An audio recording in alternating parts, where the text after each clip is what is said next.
I hope you're all familiar with that amusing little poem, The Canterbury Tales, written by the clever and talented civil servant Geoffrey Chaucer.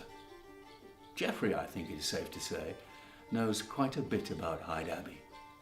After all, the Tabard Inn, where he begins his poem, belonged to the Abbot of Hyde, not in my time, but it was bought by one of my successors as his London residence. Not as grand, admittedly, as the Bishop's Palace by the Thames in Southwark, but not far away, and placed just where the pilgrim route from Winchester arrived in London.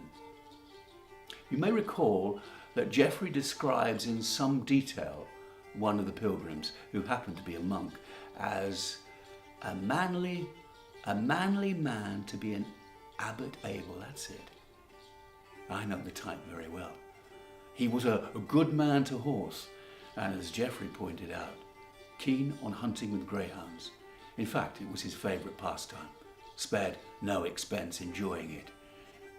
You can probably hear alarm bells ringing now. A monk, owning greyhounds, going hunting, no expenses spared. Was that allowed? Let me assure you, it was not allowed, but it certainly happened. We have an independent record of it from our old friend, the Bishop of Winchester, who was outraged at the popularity of hunting amongst the monks of Hyde Abbey. A pretty dreadful double standard here too. As one of his predecessors, Bishop Peter de Roche, who was around at my time, regularly went out hunting in the New Forest. That was conveniently forgotten, of course, and I quote from a message he sent to the abbot. We require that this often occurring wicked practice be rooted out from your monastery. We order all of you together and individually to desist from this activity.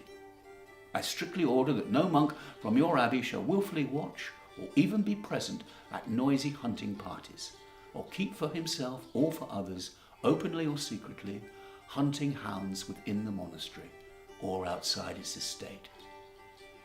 As usual, it was given to the abbot to enforce all this.